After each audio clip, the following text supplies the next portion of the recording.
She dragged it through 6 inches of snow, one slow step at a time, a rusted heater tied with a red scarf so the handle wouldn't split her palms open. Cars passed. Nobody stopped. At the gate of Mercer Thermal Works, a man stood on the glass walkway above the loading bay and did not move. It wasn't the snow that stopped him. It wasn't her thin coat, or the way she leaned into the wind like it owed her something. It was the small brass tag hanging from the side of that heater, and the 2 letters stamped into it. Before we go further, welcome. Thank you for being here today. If you're new to this channel, this is where we tell long, slow, emotional stories about ordinary people carrying more than anyone around them can see. Stories about dignity, about the moment someone invisible is finally noticed. If this story reaches you somewhere real, tap the like button. It genuinely helps these stories find the people who need them. And I'd love to know where you're listening from today. A kitchen, a long drive, a night shift at 2 in the morning. Leave a comment and tell me I read them. If you want more stories like this one, take a second to subscribe. That's all. No long speech. Now let's go back to that snowy street in Millhaven, Ohio, and to a woman named Mara Bennett, who was about to drag a broken heater the last 300 yards of a 4-mile walk. It was the 2nd Thursday of February, and Millhaven had been under snow for 11 days. Not the pretty kind, the gray kind. The kind that gets plowed into ridges along the curbs, then freezes, then gets salted, then freezes again, until the whole town looks like something left too long in a freezer. Mara Bennett was 33 years old, and she had been walking since 1:40 in the afternoon. The heater weighed 38 pounds. She knew that because it said so on the plate riveted to the back, in letters worn almost smooth, 38 pounds net. An old convection unit, sheet steel, painted a dull industrial green that had chipped down to bare metal at the corners. Not one of the light plastic ones you buy at a discount store in October and throw away in April. This thing was built in a factory by people who expected it to last 30 years. It had lasted 28. She had it on a child's plastic sled, the blue kind with 2 rope holes at the front, and she'd threaded her red scarf through both holes and knotted it into a loop she could hook over her shoulder. The scarf was the only red thing on that whole street. Wool, faded, one end unraveling. It had been her mother's. The sled kept catching on the frozen ridges. Every 50 or 60 feet, one runner would jam, the heater would tilt, and Mara would have to stop, set her feet, and lift the corner with both hands to get it moving again.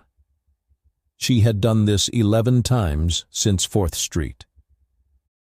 Her gloves were the fingerless kind, and her fingers had gone from cold to burning to that quiet, waxy numbness that isn't pain anymore. She kept flexing them anyway. She'd read once that you should keep moving your fingers. She couldn't remember where. At 3:20, she reached the corner of Kestrel and Harrow, and Mercer Thermal Works came into view. It was a long, low brick building with tall steel frame windows, the kind of place that used to employ 1,100 people and now employed about 300. Steam rose off the roof vents in slow white columns.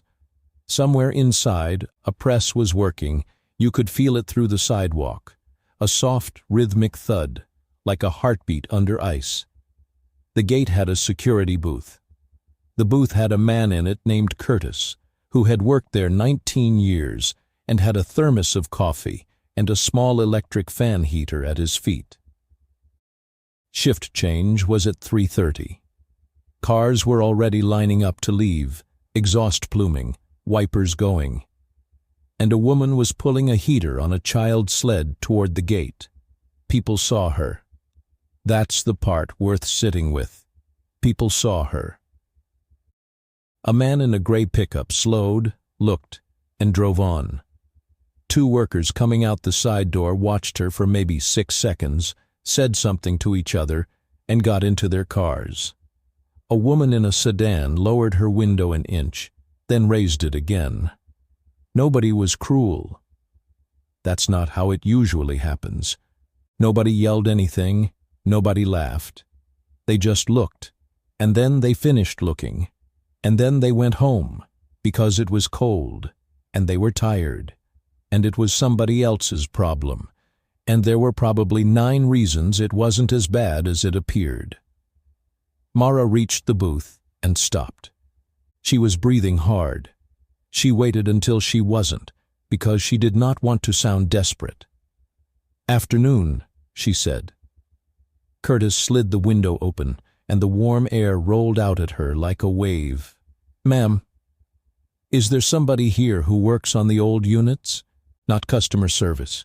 Somebody on the floor." Curtis looked at the sled. He looked at the heater. He looked back at her. "You walked that here?" "It's not that far.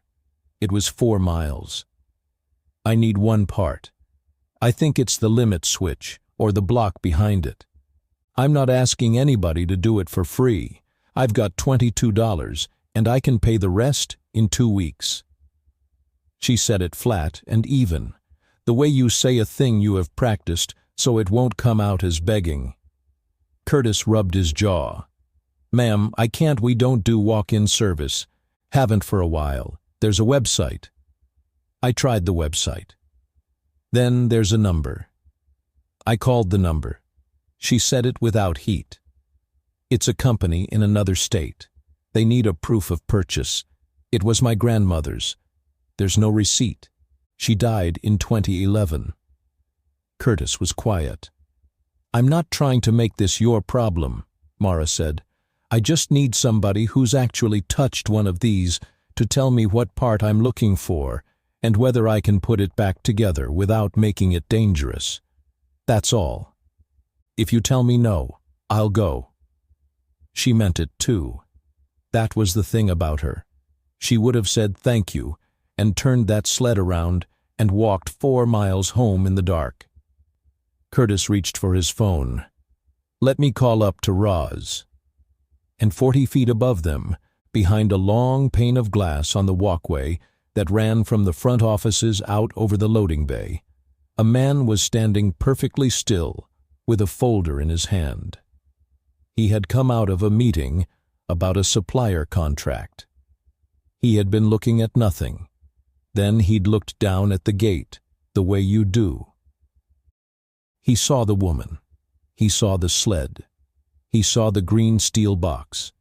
And then he saw the small brass rectangle wired to the side of the housing, catching the last of the flat gray light. Elias Mercer did not move for a long time. The folder was still in his hand. He was not aware of it. Elias Mercer was 51 years old, and he owned the building. He owned the building, the presses, the paint line, the 2 acres of frozen parking lot, and the sign out front that had said Mercer Thermal Works since 1962. Except back then, the Mercer on the sign had nothing to do with him. That was Harold Mercer, no relation. Elias had bought the company at 43, and when the bank asked whether he intended to rebrand, he said no, so fast that the loan officer laughed. He had never explained why. From the outside, his life looked settled. He drove a 9-year-old Volvo with 190,000 miles on it because he liked it, and saw no reason to explain that either. He lived alone in a farmhouse 11 miles out of town, with a wood stove he'd restored himself and 4 bedrooms he had no use for. He gave a scholarship every year to the high school and asked that his name not be read at the ceremony. People in Millhaven respected him. Almost nobody knew him. He'd been divorced at 38. It had been nobody's fault. which is somehow worse. Corinne had told him near the end that being married to him was like living next door to a house with all the lights on and the door locked. He'd thought about that sentence for 13 years and had never once found a good answer to it. He ate dinner standing at the counter most nights. He kept the thermostat at 71, which was 4 degrees higher than any reasonable person would keep it, and he never let it drop, and he never let himself think too hard about why. He was good at the work. That part was true. He knew heat the way some people know music, how it moves, where it leaks, why a room can have a furnace running full and still have a corner that freezes. He could walk into a house and tell you within about a minute where the money was going out the walls. He had made himself into a man who understood warmth for a living. That was not a coincidence. The staff liked him. Roz Dembeck, his plant manager, had worked with him for 9 years and had exactly one complaint, which she'd delivered once at a Christmas party after 2 glasses of wine. "You'll fix anything, Elias, except a Tuesday." She meant that he could rebuild a production line, but could not seem to just have a normal day with people in it. He had laughed. He had thought about that one for a while, too. There were 406 people whose paychecks came out of that building, counting the second shift and the office. He knew most of their names. He knew whose kid had surgery and whose mother went into memory care, and he approved the leave without asking questions, and then he went back to his office and closed the door. He was not cold. He was sealed. And now he was standing on a glass walkway in a building he owned, looking down at a woman in the snow, and his hands had gone to ice. Roz found him there 90 seconds later, phone still in her hand. "Curtis just called up," she said. "There's a lady at the gate with an old shop heater on a sled. I told him I'd send Thomas down to—" She stopped. "Elias." He didn't answer. "Elias, you okay? You look like— What's the tag say?" "What?" "The brass tag." His voice came out wrong. He heard it come out wrong and couldn't fix it. "On the side of the unit, there's an inspection tag. What does it say?" Roz leaned toward the glass. "I can't read it from here. It's 100 feet. It's—" 1997, Elias said. "Winterline." Roz turned and looked at him. "How would you know that?" He set the folder down on the rail, very carefully, like it might break. "Because I know who built it," he said. And then he went down the stairs. To understand what happened on that walkway, you have to go back 28 years, to a woman named Ruth Mercer, who worked at that same factory, in that same building, on a line that ran from October to March, and was called, by everyone who worked it, the Winter Line. Ruth was not related to the Mercer on the sign either. That was the joke of her life, and she used it constantly. "I own the place," she'd say, deadpan, wiping her hands on a rag. "You're all fired." It got a laugh every single time from people who'd heard it 400 times, because that's what a good one does. She was 5'1". She had 4 arms like a bricklayer. She'd started at the plant in 1986 at 26 years old, with a 9-year-old boy at home and a husband who had recently discovered he preferred Arizona. She stayed 18 years. Her job, for most of those years, was final inspection on the residential and shop heater line. Every unit that came off the paint line came past Ruth's station on a roller conveyor. She checked the element seating and the wiring runs and the guard clearances and the switch action. She plugged each one into a test rig and ran it up and listened to it, because Ruth could hear a bad fan bearing the way a mother hears a cough from 2 rooms away. And when a unit passed, she wired a small brass tag to the housing and pressed her initials into it with a hand stamp. Then she did something the company never asked her to do. She took the corner of a file and scratched a small slanted line underneath the letters. An underline. Just a little one, maybe a 1/4 inch, angled up to the right. Nobody ever told her to stop. A supervisor asked her about it once, in 1991, and Ruth said, "If it's got my name on it, it's got my name on it." She meant, I did this. Me. This came from my hands. 11,000 and some heaters, over 18 years. Every one of them signed like a letter. Here is the part that matters. Ruth Mercer built heaters all day and went home to an apartment on Delacourt Avenue that was cold. Second floor, corner unit. 2 windows that faced north and never sealed right, no matter how much plastic she taped over them. The building's boiler was older than she was.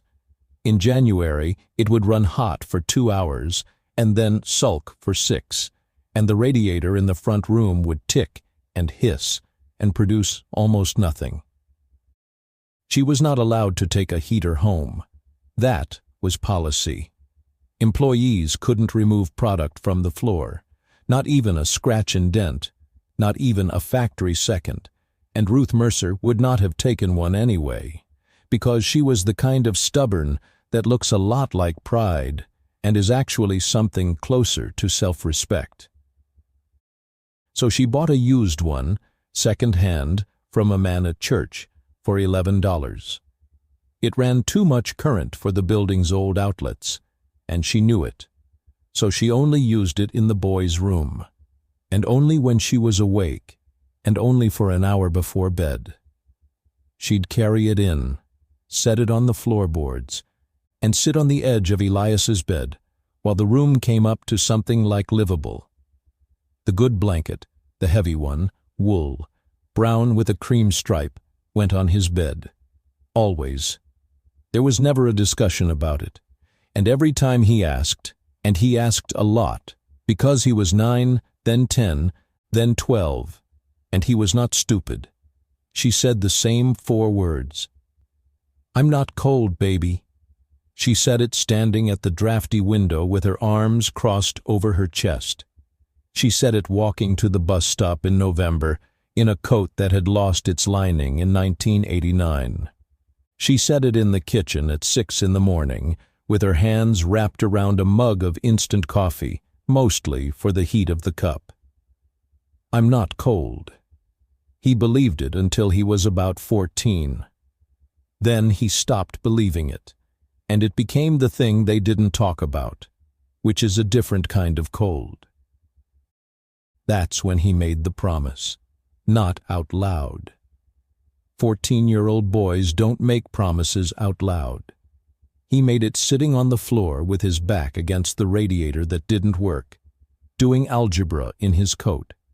And what he promised was this: I am going to make enough money that she never has to say that again. He got out. That's the part that sounds like a success story. State school on a partial scholarship and a lot of loans. Mechanical engineering, 4.5 years. Working parts counter at an auto shop the whole time. Then that a job in Cincinnati. Then a better one in Columbus. Then, at 31, he and 2 colleagues bought a failing sheet metal shop with borrowed money and turned it around. And at 34, he sold his share. And for the first time in his life, Elias Mercer had money. Real money. The kind that changes what's possible. He drove to Millhaven that same month with a folder in his hand, a listing for a house on Ridgeline with 3 bedrooms and a new furnace and a south-facing porch. He'd already talked to the bank. He was going to put his mother in a warm house and hire someone to shovel the drive, and he was never, ever going to hear those 4 words again. Ruth had been dead for 19 months. He knew that, obviously. He'd buried her. He'd stood in the rain at Fairview and shaken 60 hands. but the folder was still on the passenger seat when he pulled into Millhaven, because grief does not follow a schedule, and he had bought the house anyway, and he had never lived in it, and he had sold it 11 months later at a loss. 58 years old. A stroke in the break room at the plant on a Wednesday, 4 days after her doctor told her the numbers were something to watch. She'd worked the winter line that morning. She'd signed 9 units before lunch. 19 months. That was the shape of the wound. Not that she died. That he was 19 months late. That every single thing he had built, the company, the money, the house he never lived in, the thermostat at 71 degrees, all of it was a debt payment made to an address that no longer existed. 9 years later, he bought the factory. He told the bank it was a good asset with an underused footprint and a loyal workforce. He never told anyone the real reason, which was that on his first walkthrough, in an unlit corner of the shipping bay, he had found an old roller conveyor with a station plate still bolted to the frame, and the station number was 4, and station 4 was final inspection. And he had put his hand on that cold steel and stood there for 11 minutes.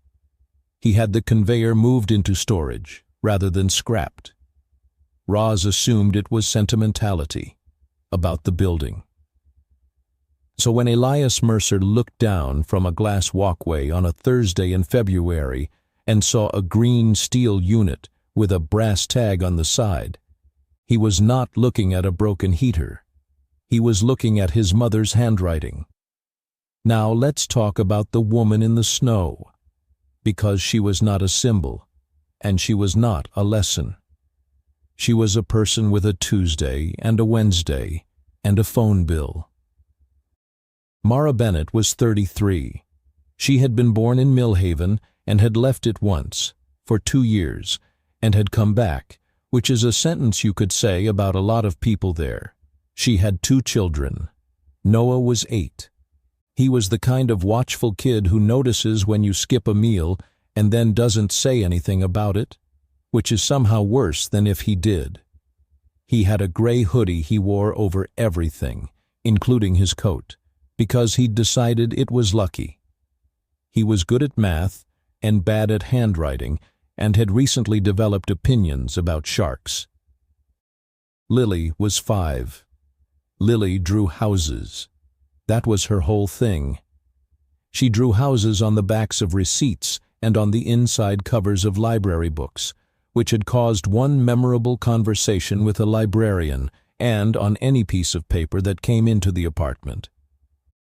Always the same house, a square, a triangle roof, a door, and 4 windows. And for the last 2 winters, Lily had colored the windows gray. Mara had noticed. Mara noticed everything. She had not said anything about it, because what do you say? Mara worked 2 jobs. Nights, she ran the flatwork ironer at Fairlane Linen out on Route 9 hotel sheets, hospital linens, restaurant tablecloths, 11 at night until 7 in the morning, in a room that ran 95 degrees in January. It paid $17.40 an hour, which in Millhaven is not nothing. The problem was never the wage. The problem was always the arithmetic around it. Mornings, 3 days a week.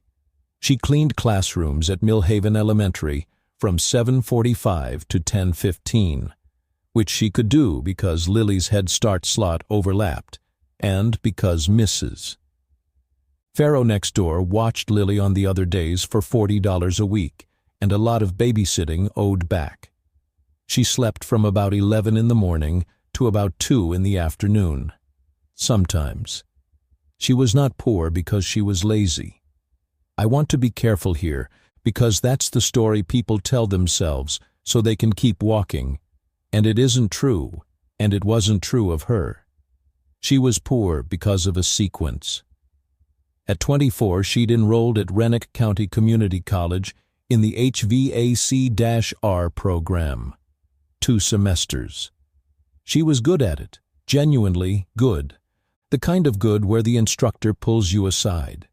She could read a ladder diagram the way other people read a menu. She liked systems.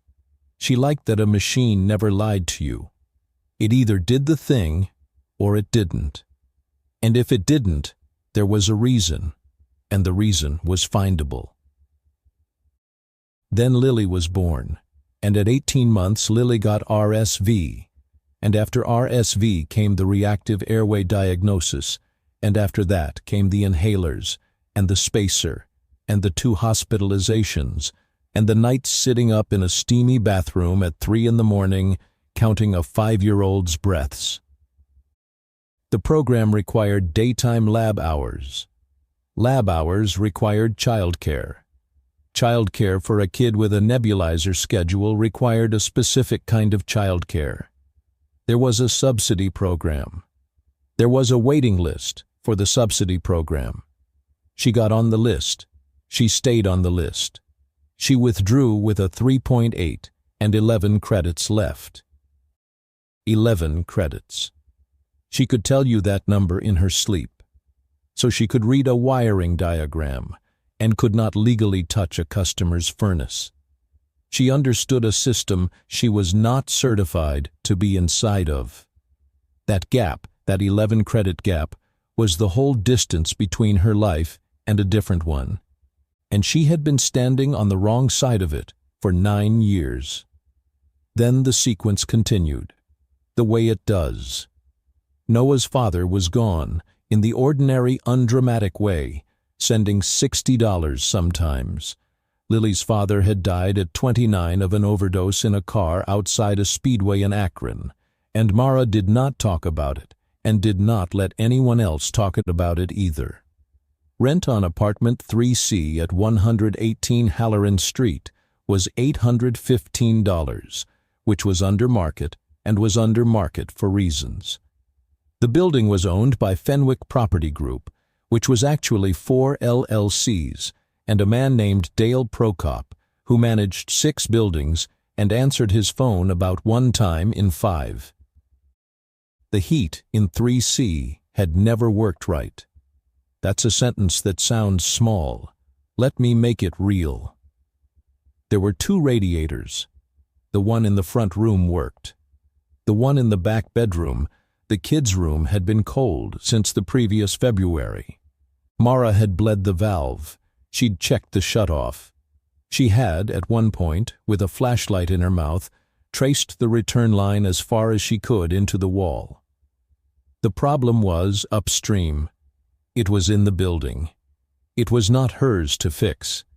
She had called Prokop 11 times between October and January. She had texted.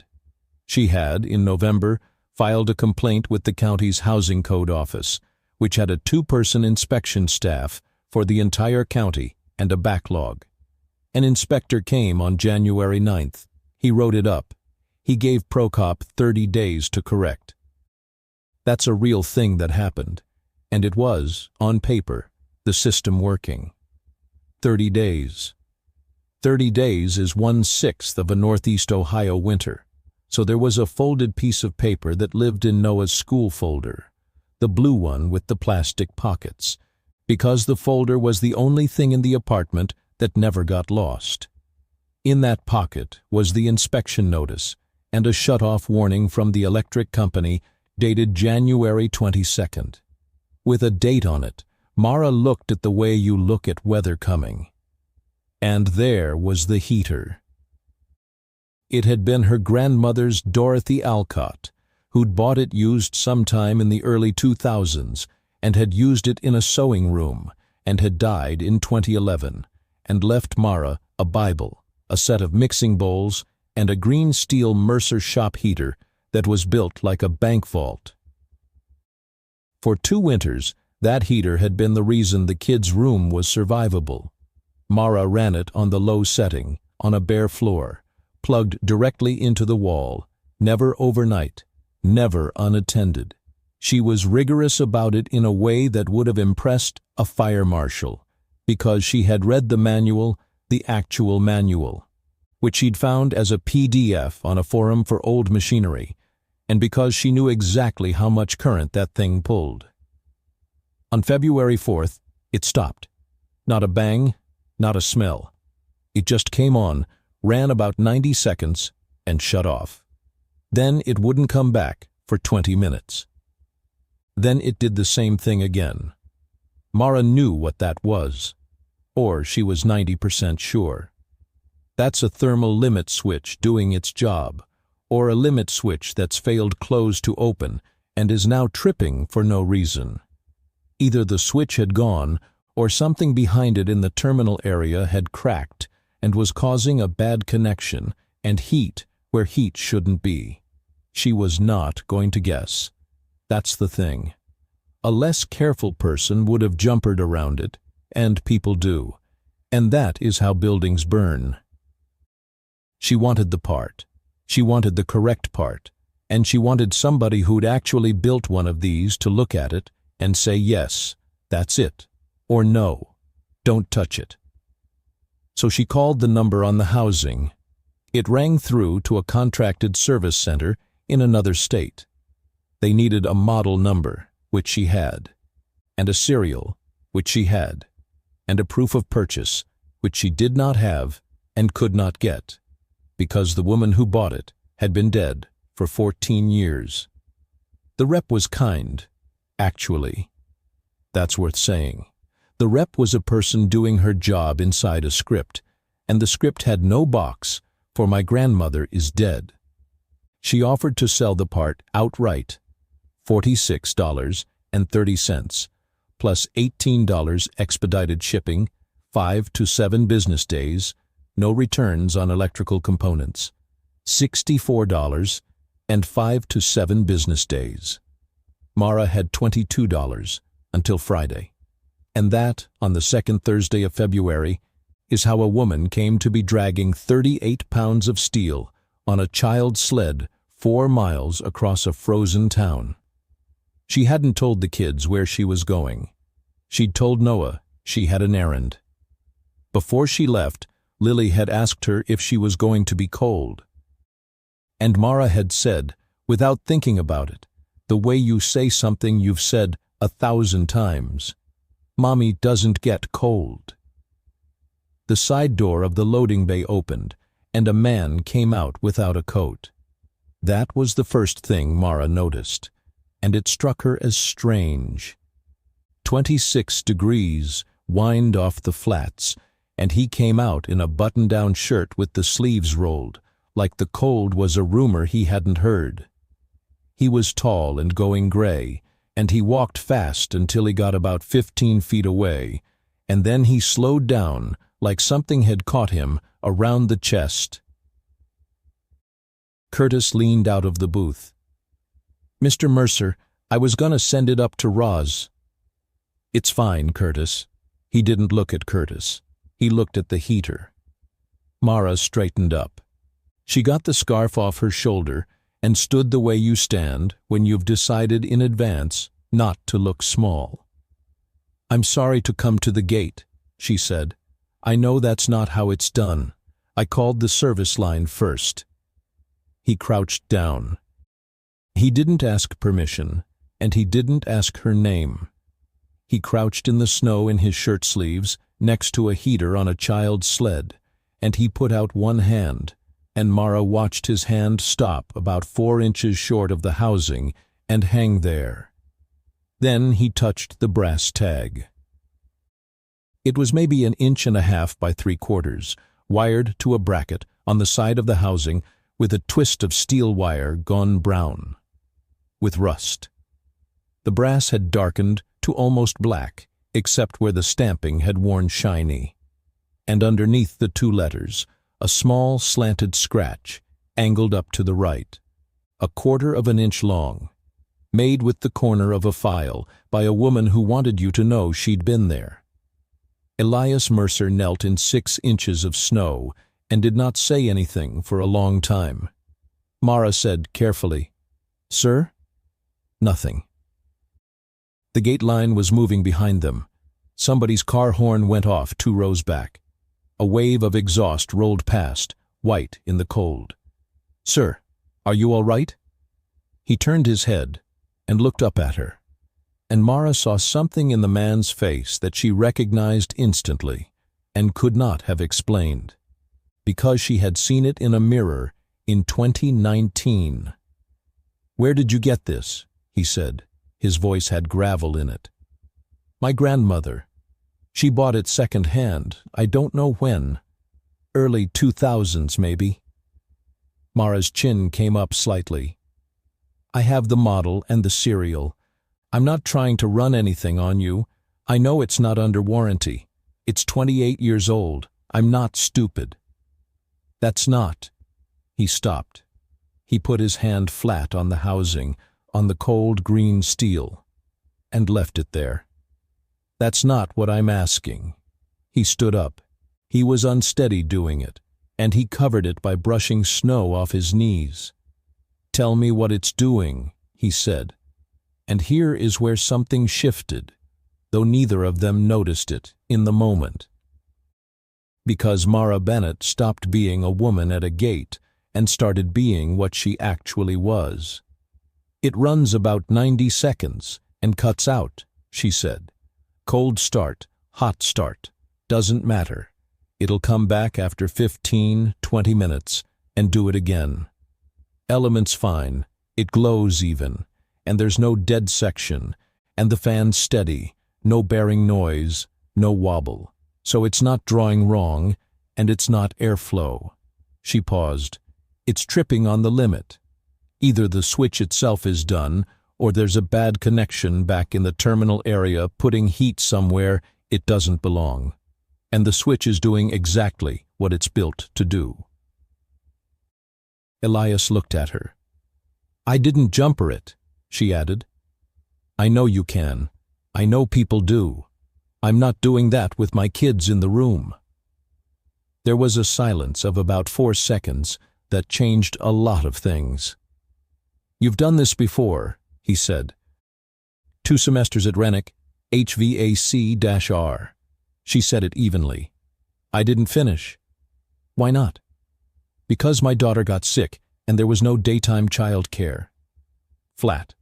No self-pity in it at all, which is what made it land. That's the whole reason. It's not a better story than that. Elias Mercer had spent 20 years in manufacturing. He had interviewed several hundred people. He had, 3 weeks earlier, sat through 4 interviews for a bench test position and hired a kid with a certificate who could not have told you what a limit switch was for. "Ma'am," he said, "what's your name?" "Mara Bennett." "Elias Mercer." "I know," she said. "It's on the sign." Something moved at the corner of his mouth that on another day might have been a smile. "Ms. Bennett, I have the part. I have about 40 of them in a bin 200 feet from where you're standing, and they cost us about $9. He heard how that sounded. That's not me offering you charity. I'm telling you the truth about a warehouse." "Then I'll pay the $9. "That's not the point. It is to me." He stopped. He looked at her for a second, and then he nodded. Once, and Mara saw him actually hear her, which almost nobody did. "All right," he said. $9. The wind came up the street, and Mara turned her face out of it, and that was when he saw how thin the coat was. "How far did you walk this?" "It's not that far." "How far?" 4 miles. A beat. It's downhill most of the way back. "Ms. Bennett, it's 4 o'clock. It's going to be dark in 50 minutes. "I know exactly what time it gets dark," she said, and there was the first thing in her voice that wasn't perfectly level. "That's why I came today instead of tomorrow. The room's fine until the sun goes. After that, it drops. The radiator in there hasn't worked since last February, and the county gave the landlord 30 days on January 9th. She stopped herself. She hadn't meant to say that much. "I just need it for 1 more night," she said, That's all I'm asking for. One more night, and then I'll figure out the next one. You've got kids. 2, 8, and 5.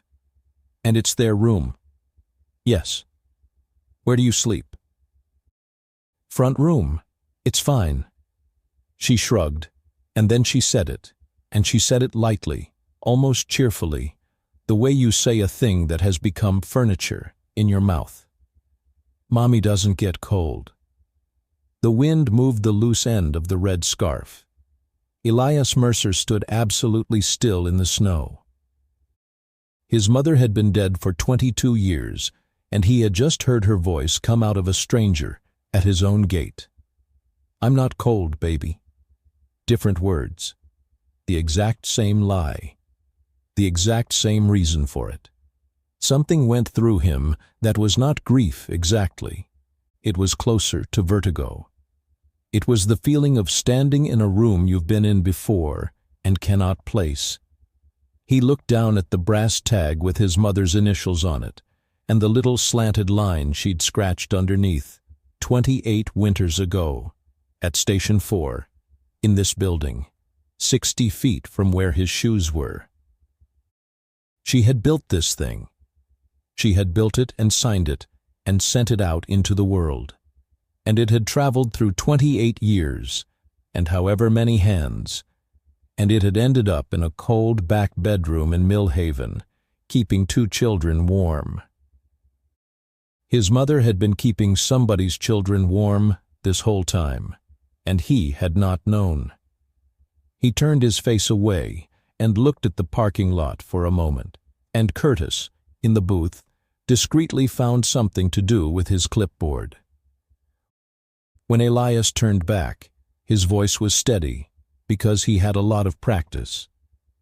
Come inside, he said. Please. Here is what he did not do. He did not pull out a checkbook. He did not hand her cash in the parking lot. He did not call anyone and say, find out where she lives, and send someone. He would have, 10 years earlier. He would have written a number on a piece of paper, and felt something loosen in his chest, and driven home and eaten standing at the counter. And it would have been about him. What he did instead was hold the door. Inside the loading bay, it was 68 degrees, and smelled like hot steel and machine oil. And Mara Bennett stopped just past the threshold and closed her eyes for 1 second, involuntarily, the way you do. He saw it. He didn't comment on it. Roz, he called, can you get Tomas? They set the heater on a rolling bench in the corner of the maintenance shop. Tomas Alvarado, 59, 31 years in the building, came over wiping his hands and looked at the unit and made a low sound in his throat. Who? That's a 40C. He said it the way you'd greet a dog you used to know. Where'd this come from? Ms. Bennett's family. Tomas pulled a light over. You know what these went for? $219. In 97. People thought that was highway robbery. He looked at Mara. It still run? 90 seconds, and it trips. Limit. That's what I thought.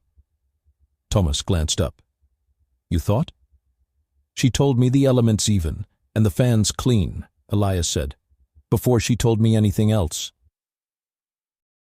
Tomas looked at Mara over the top of his glasses with new attention, and then he said the highest compliment available in that building, which was, well, come here then, you can hold the light. So she did.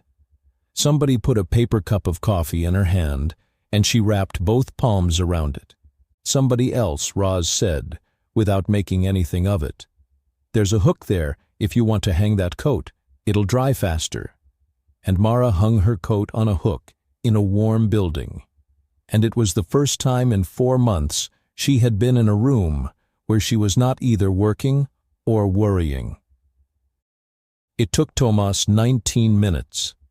The limit switch had gone, and behind it, one of the terminal insulators had cracked old ceramic, 28 years of heat cycles, and that had let a connection go loose, and the loose connection had been making heat, and the switch had been shutting the whole thing down every 90 seconds for 2 weeks, like a small, stubborn guardian.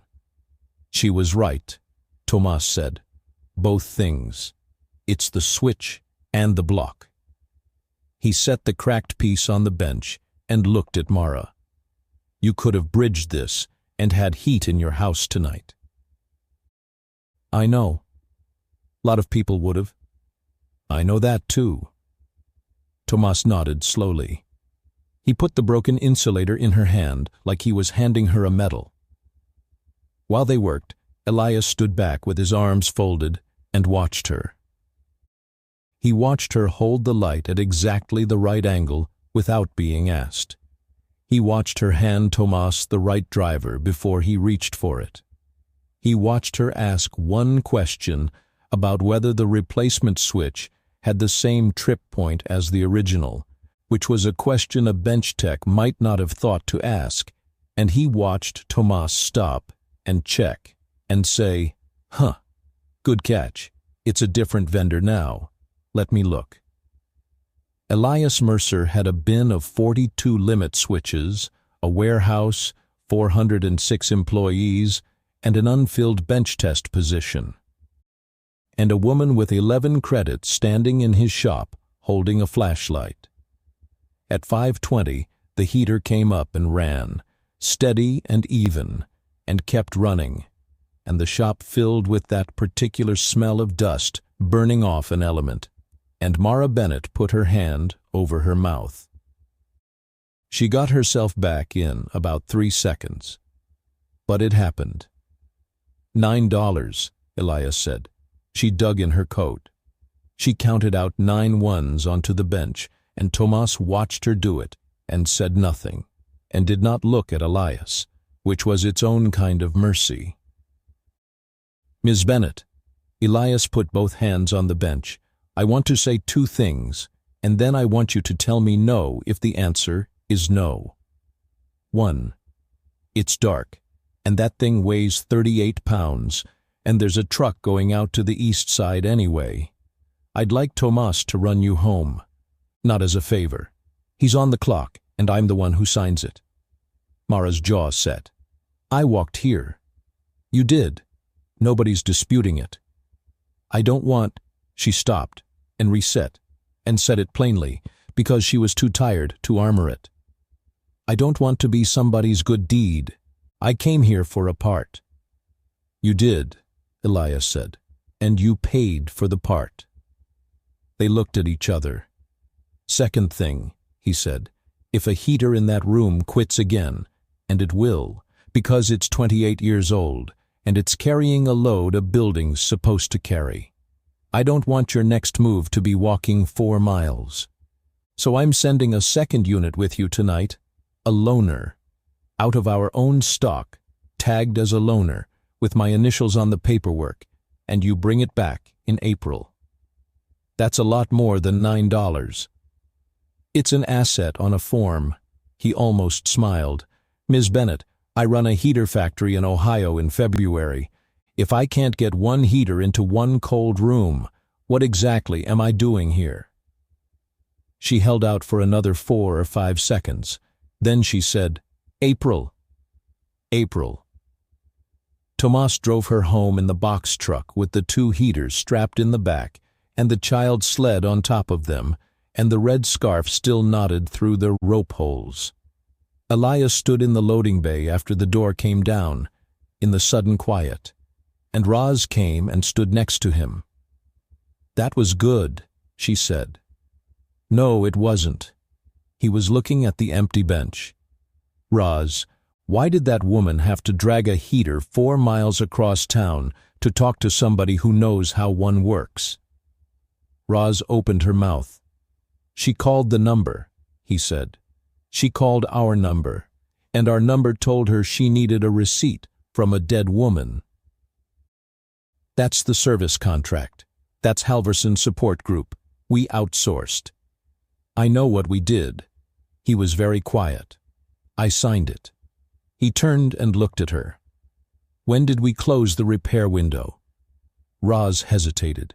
"Elias, the counter's been shut since 2019. "Who shut it?"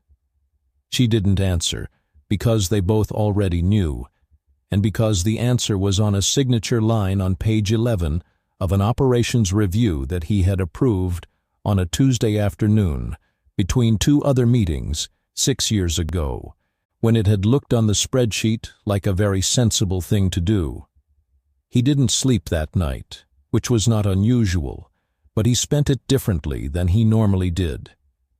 He drove back to the plant at 10 and let himself into the office and pulled 6 years of files. Here is what Elias Mercer found, over about 11 days, and I want to tell it the way he found it, because the discovery is the point. 1.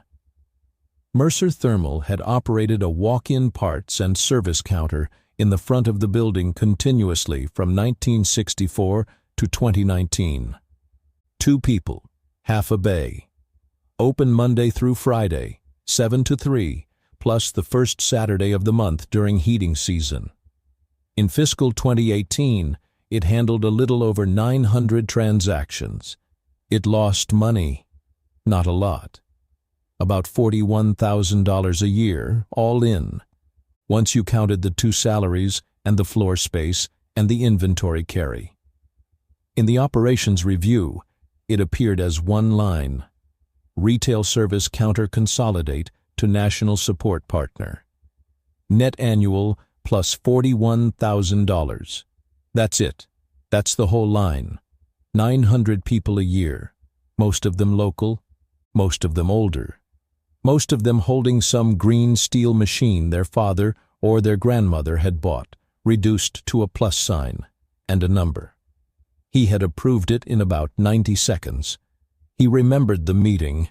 He remembered thinking it was obvious. 2. Halverson Support Group ran the phone line under a contract that paid per resolved ticket. There was a section in the service level agreement, section 4.2, that Elias had never read, that defined an eligible service inquiry as one accompanied by proof of purchase or a registered warranty record, which meant no receipt, no ticket, no pay for Halverson. So the script routed you to parts sales, and parts sales had a $46.30 switch and an $18 shipping minimum, and the whole thing was, from a certain height, extremely efficient. Elias called the service line himself from his cell phone on a Wednesday morning and pretended to be a man named Ed, with a heater he'd inherited. It took 19 minutes to arrive at the same place Mara had arrived at. The rep was polite the entire time. Nobody did anything wrong. That was the thing that got under his skin. Nobody in the whole chain did anything wrong. Every single person was following a reasonable instruction. 3. He asked Roz for the parts sales data by zip code and stared at it for an hour. The old counter, back in 2018, had been used overwhelmingly by people from 3 zip codes, the 2 that covered East Millhaven and the 1 that covered the county line. Those are, and he checked this too, the 3 lowest income zip codes in the region. Online parts orders in 2024 came from everywhere except those 3. The people who most needed to keep a 28-year-old heater running were the people who had lost the only door they could actually walk through. He wrote one sentence on a legal pad at 2 in the morning and looked at it for a long time. We didn't stop serving them. We just made the door digital, and they didn't have a key. 4. And then there was the rest of it, the part that wasn't his. He asked carefully, and Mara told him, because by then she'd been back to the plant twice, once to return a bracket Tomas had loaned her. Once because Tomas had asked her to look at something and she'd pretended that wasn't an excuse. 118 Halloran Street. Built 1948. Owned on paper by Halloran Holdings, 2 LLC, which was one of 4 LLCs traceable to Dale Prokop, who managed 6 buildings and answered his phone 1 time in 5. 11 calls, 4 texts, 1 complaint, 1 inspection on January 9th, 1 30-day correction order. On February 8th, the 30 days ran out. Nothing had been done. The next step was a re-inspection, and the re-inspection queue was, at that time, running about 5 weeks, because there were 2 inspectors for the county, and it was February, and everyone's heat was broken. There was an emergency utility assistance program. Mara had applied in November. She'd been approved for a one-time credit that had gone straight to the electric bill and had bought her about 6 weeks. There was a weatherization program with a good reputation and a wait list. There was a child care subsidy she'd been on the list for since 2017. Every single one of those programs existed. Not one of them was a scam, and not one of them was run by bad people. They were all underfunded and oversubscribed, which is a boring sentence that means a woman walks 4 miles in the snow. Elias sat with all of it spread across his desk on a Sunday afternoon in an empty office. The thing he kept coming back to was this. He had assumed, without ever once examining the assumption, that if someone in Millhaven needed help with a Mercer heater, they would get it. It had never occurred to him to check. Why would it? The building was full of people who could fix anything. There was a bin of 42 switches. The knowledge was right there. And there was no door. He'd removed the door himself for $41,000 a year, which was less than the company spent annually on trade show booths.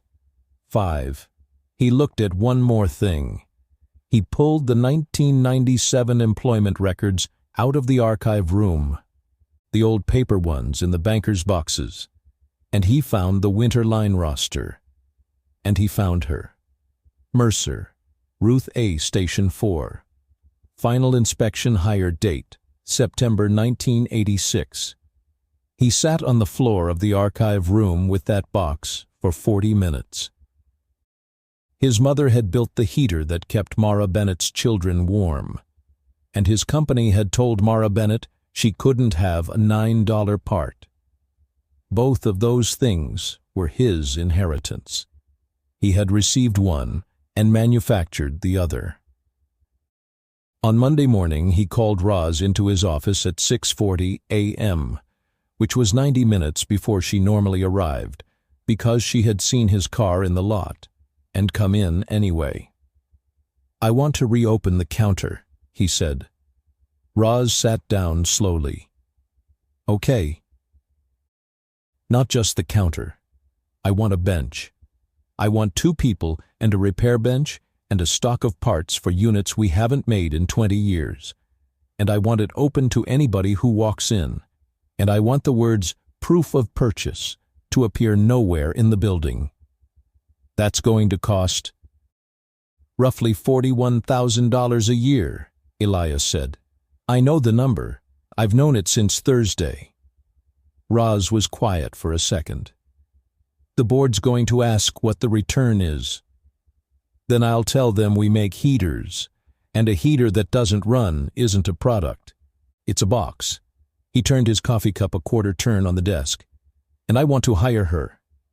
Bennett? Bench test and repair trainee. Paid. Full-time. Days." Roz raised an eyebrow. "Elias, I like her.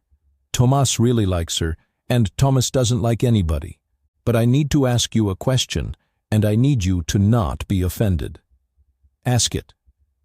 "Is this a job, or is this an apology?" He looked at her for a long moment. "It's a job," he said.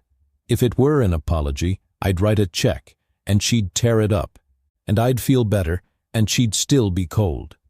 He shook his head. "I don't get to feel better. I get to fix the door. Roz stood up. Then let me interview her, she said. Properly. My process, my questions. Because if she gets this, and everybody in the shop thinks she got it from you, you will have handed her the worst gift of her life. Elias sat back.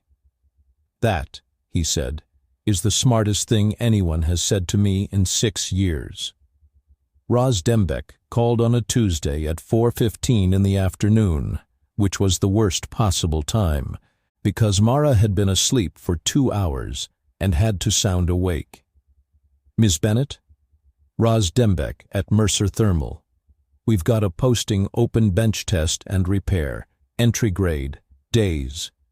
Tomas Alvarado put your name in. I'd like you to come interview. There was a silence on the line long enough that Roz added, Are you still there? Did Mr. Mercer tell you to call me? Roz had expected that. She had, in fact, prepared for it. Mr. Mercer signs my paycheck, she said. He doesn't pick my people. If you want the honest version, he mentioned your name. I told him to stay out of it. And he agreed faster than I expected. The interview's mine. The decision's mine. If you're not good enough, you won't get it. And I'll tell you why to your face. Another pause. Thursday, Mara said. Any time before 10 or after 2. 9. She wore the only thing she owned that qualified a navy blouse from a funeral in 2021 and black pants that were a size too big now, which she did not think about. Mrs. Farrow took Lily. Mara walked, because the bus route didn't connect that side of town without a transfer that would have made her late, and she left an hour early so she could stand in the vestibule for 10 minutes and let her face come back to a normal color. The interview lasted 55 minutes, and only 4 of them were about her life. Roz put a stripped-down chassis on the table with 3 faults built into it and a multimeter beside it, and said, Talk me through it, out loud. I don't care if you're right. I care how you get there. Mara found 2 of the 3 in 11 minutes. She did not find the 3rd, which was a hairline break in a lead where the insulation was intact, and she said so. I'd want a continuity check on every run before I signed off. I can't see it, and I'm not going to guess at it. Most people guess. Most people aren't putting their name on it. Roz wrote something down. Then she said, You've got 2 kids, 8 and 5. Shift starts at 7. Tell me how that works, and don't tell me it'll be fine, because everybody tells me it'll be fine, and then it isn't, and then I've lost a good tech in 5 weeks. And Mara, who had spent 9 years learning that the honest answer to this question ends, interviews took a breath and gave it anyway. It doesn't work right now, she said. School doesn't open until 7:30, and my youngest is in a Head Start slot that starts at 8:15, and I don't have a car. If you're asking me whether I can be at that bench at 7 o'clock on Monday, the answer is no, and I'd rather tell you that today than 3 weeks from now. Roz put her pen down. Okay, she said. Now tell me what would work. That was not a question Mara had ever been asked by anyone with the authority to do anything about the answer. She worked it out on the spot, out loud, the way she'd worked out the chassis. 8 to 4:30. She could do 8 to 4:30. If there were a way to cover the last 40 minutes on the Lily end, 3 days a week. Roz wrote it all down. Then she said, We've got a child care voucher arrangement with the Rennick County Family Center. It's not ours. It's a regional employer program. We buy into a block of slots, and it's open to any full-time employee, and we've had about a 40% take-up rate, which is a nice way of saying most of the guys here have grown kids, and nobody uses it. She looked up. It's been sitting there since 2021. Mara said nothing for a moment. Since 2021, Yeah. I've been on the county subsidy list since 2017. Different program, Roz said. Yours is a public wait list. Ours is a purchased block. Nobody would have told you about it because you didn't work here. And there it was, again. Nobody's fault. Everything's fault. A door that existed the whole time on the other side of a wall. The offer came on Friday. Bench test and repair trainee, grade 2, $21.15 an hour to start. Days, full benefits at 60 days. Structured 6-month training under Tomas. And attached to it, a page Mara read 4 times because she thought she was misunderstanding it. An employer tuition arrangement with Rennick County Community College, up to a set annual amount for job-relevant coursework. 11 credits. She sat on the end of her bed with the paper in her hands, and she did not cry, because Noah was in the next room, and Noah heard everything. She called Roz on Monday and asked one question. "If I take this," she said, "is there anyone in that building who's going to think I got it because Mr. Mercer felt sorry for me in the snow?" "Probably a couple," Roz said, "for about 2 weeks. Then they'll see you work." "Okay," Mara said. "Then, yes." There was one more piece, and Elias handled it the way he'd learned to handle things now, which was to find out who already knew how, and then get out of their way. He called the legal aid clinic in Rennick not to pay for anything, because Mara would not have accepted it, but to ask a question. What does a tenant in this county actually do when a correction order lapses? The answer was that there was a process, and it worked, and almost nobody used it because almost nobody knew it existed, and because the people who needed it were working nights. Mara met with a staff attorney named Priya Raghunathan on a Wednesday morning, on her own, with her blue school folder on the table. She had brought everything: 11 call logs with dates, 4 screenshots of texts, the January 9th inspection report, photographs of a thermometer on the bedroom floor taken at 6:40 a.m. on 9 separate mornings with the date visible on a phone screen beside it. Priya looked through it and then looked up and said, "Ms. Bennett, this is the most organized tenant file I have ever been handed. I've been building it since October." "Why?" "Because I figured eventually somebody would ask me to prove it," Mara said, "and I wanted to be able to." The letter went out 8 days later. It was 2 pages long. It cited the lapsed correction order and the relevant sections, and it was signed by an attorney, which changes what a letter is. Dale Prokop, who had answered his phone 1 time in 5, called Priya's office back in 9 hours. The riser valve on the back line was replaced on the 1st of March. It cost him about $400. It had been $400 the entire time. That is the part of this story that should make you angriest, and I'm going to say it once and then leave it alone. For a year and a half, 2 children slept in a cold room because nobody with the power to spend $400 felt any consequence for not spending it. And in the front of the building, in half a bay that had been used for pallet storage since 2019, Elias Mercer had a wall knocked out. They put in a counter, a repair bench, a parts terminal, 2 chairs, and a coffee maker that somebody's wife donated. They hired back a retired inspector named Delia Okonjo 3 days a week, and gave Tomas the other 2. It opened on the 3rd of March. There was an argument about the name. Marketing wanted Mercer Cares. Elias said no in a tone that ended the discussion, and then apologized for the tone, and then said no again. They stenciled it on the glass in plain black letters. The Winterline Parts and Repair Walk-In. And under it, Smaller. No receipt required. Bring the machine. Roz asked him about the name once, later, and Elias said only that it was what the old seasonal line had been called, and that it seemed right. Delia Okonjo, who had started at the plant in 1994, did not need to ask. She stood in front of that glass on the first morning with her arms folded and said to nobody, "Ruthie would have liked that." Mara Bennett started on the 9th of March.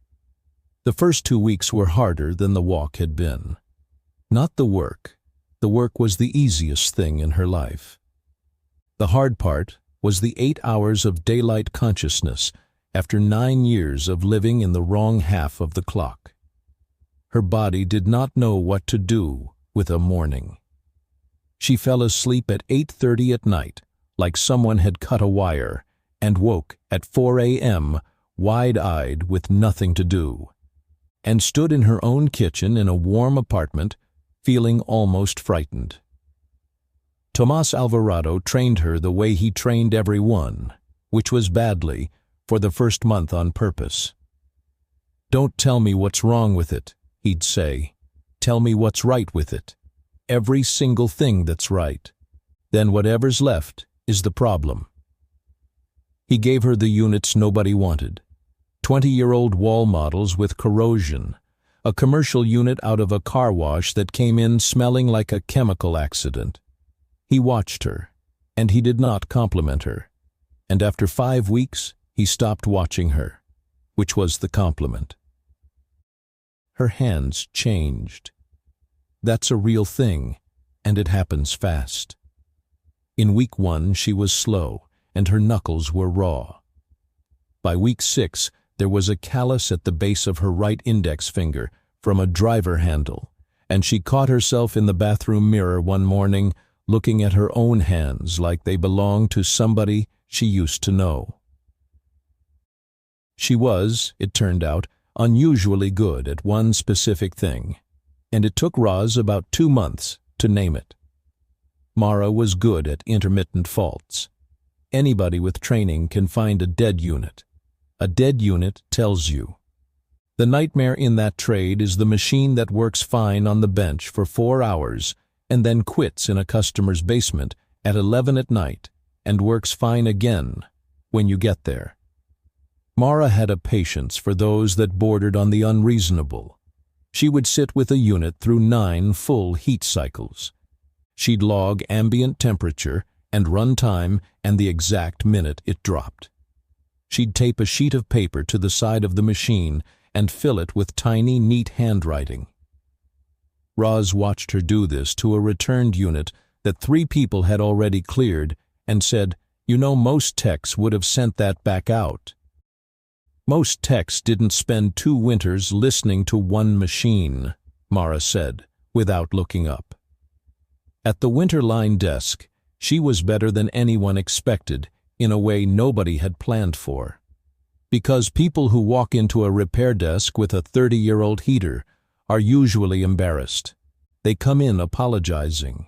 They come in saying, "I know this is old, I know you probably can't," and they hold the thing against their chest like a sick animal.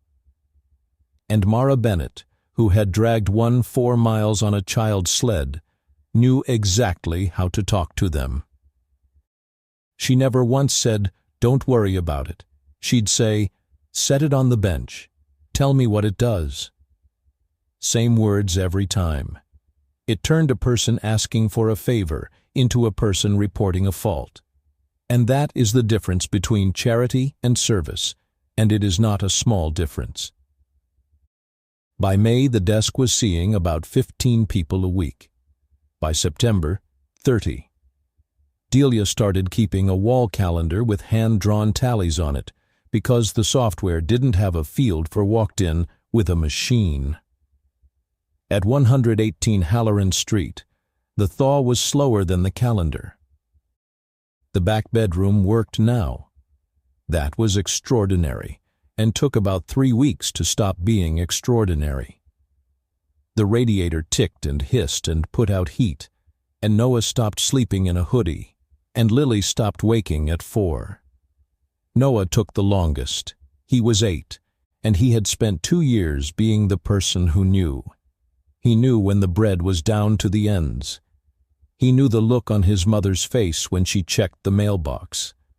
He developed a habit of getting up in the night and putting his hand on the radiator to check. And he did not stop doing that in March or April or June. Mara found him doing it in July, in 80-degree weather, half asleep, hand flat on a cold radiator. She didn't say anything about it. She sat on the floor of the hallway and waited for him to notice her. "It's summer, bud." "I know." He looked at his own hand like it had gone rogue. "I just do it." "Yeah," Mara said, "I know." She got him a cheap indoor thermometer, the kind with a big dial, and hung it on the wall in their room where he could see it from his bed. "That's your job now," she told him. "You watch that. If it ever goes under 65, you come get me any time and I'll fix it. That's the deal." Noah studied it. "What if you're at work?" "Then you call me at work. I have a phone number now." She let that sit. "Say it back to me." "Call you at work. That's the whole job. You don't have to do the other part anymore." He nodded, slowly. It took until about October before he stopped getting up. Lily was simpler, in the way 5-year-olds are. In late April, Mara came home and found a drawing on the kitchen table. Square, triangle roof, door, 4 windows. The windows were orange, not carefully, scribbled in hard with a crayon worn down to a stub, gone outside the lines on all 4, pressed so heavily the paper had gone shiny. Mara stood in her kitchen and held that piece of paper for a long time. She did not put it on the refrigerator because she had a suspicion about herself and how much she could take on a Tuesday. She put it in the blue school folder, in the pocket where the shut-off notice used to be. Elias Mercer changed too, and slower, and he'd have argued about it. He started walking through the Winterline Bay in the mornings, not to supervise. He'd get a cup of the terrible donated coffee and stand at the end of the counter. And after a few weeks, people started talking to him. And after a few more, he started talking back. A man named Wendell came in on a Thursday in June with a 40C, same green, same vintage, and Elias found himself crouched over it with his reading glasses on, looking at the tag. Not hers. He put it down and stood up, and felt the disappointment move through him like weather, and understood something in that moment about himself that he did not enjoy. He drove out to Fairview that Sunday for the first time in 4 years. He didn't say anything at the stone. He was not a man who talked to stones. He stood there for about 20 minutes in the June heat with his hands in his pockets, and what he thought about, mostly, was that his mother had signed 11,000 heaters, and he had never once, in 22 years, wondered where a single one of them ended up. He'd been so busy being the son who was too late that he had never bothered to notice she had been out there the whole time. In basements, in sewing rooms, in back bedrooms in East Mill Haven. He had spent 2 decades mourning a woman he could have simply gone looking for. 3 things happened that autumn that nobody connected until later. The first, Mara enrolled at Rennick for the fall term, 2 evening courses, and on the first night she sat down in a classroom for the first time in 9 years and could not open her notebook for a full minute because her hands were shaking. The second, a board member named Gordon Vance asked in the September meeting what the Winterline desk was costing, and Elias gave him a number, and Vance said, and wrote it down.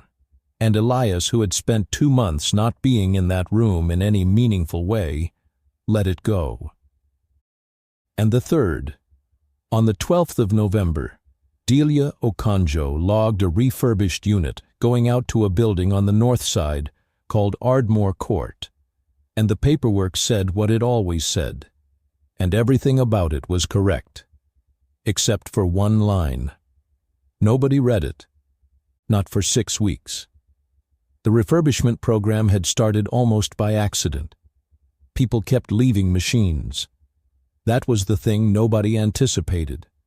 Somebody would bring in a unit, get the estimate, and say, you know what, keep it, and walk out. By July, there were 19 of them stacked in the corner. So Delia started fixing them on slow afternoons, and Tomas started pulling parts, and Mara wrote the intake sheet, and by October, there was an actual small program.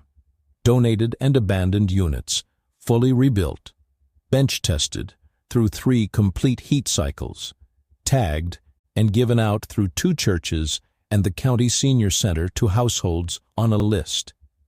They gave out 61 units between October and Christmas. Mara built the test protocol herself. It was 4 pages. It was, Roz said later, better than anything the company had for its own new production. The last page was a checklist Mara had written on her own time, and it was about the room rather than the machine, what to plug it into, what never to plug it into, where to put it, what to do if the breaker trips. She'd printed it on cardstock, yellow, so it wouldn't get lost. It went out with every unit. She'd written it because of a memory she didn't discuss much. Her own apartment, 2 winters before, and the moment she'd stood looking at a power strip on the floor and had understood exactly what she was looking at and had gone without heat for 2 nights instead. Ardmore Court was 6 buildings put up in 1957 on the north side, and it was owned by a management company out of Cleveland, and it had 140 units. On the 5th of January, at 6:40 in the evening, in Unit 2B, there was a bang and a flash from a wall outlet, and the power went out in half the apartment. Nobody was hurt. I want to say that clearly and early. There was scorching on the wall plate, and a smell that stayed in the hallway for a week, and a woman named Charlene Boyd, 68 years old, who stood in her dark kitchen with her heart going like a bird. The fire department came. They were there for 40 minutes. They cut power to the unit at the panel and wrote it up and told Mrs. Boyd not to use that outlet or the 2 beside it. And on the floor, 4 feet from the outlet, unplugged now, sat a green refurbished Mercer heater with a Winterline tag wired to the housing. The call came to Elias at 9:20 the next morning, and by noon it had happened 3 more times, in the way these things do. The management company's insurer called Mercer's insurer. Mercer's insurer called Mercer's counsel. Counsel called Elias and used the phrase immediate suspension pending investigation twice in the first 90 seconds. By 2 o'clock, there was a local news item, 70 words on a website, with a photograph of the outside of Ardmore Court, and a line that read, "The heater had been provided through a repair program run by Mercer Thermal Works." 12 true words. Absolutely devastating. Gordon Vance requested an emergency board call for Thursday. Mara found out at 10:15 on Tuesday morning, from the look on Delia's face. She went into the file room and pulled the intake sheet and the test log, and stood at the counter reading her own handwriting.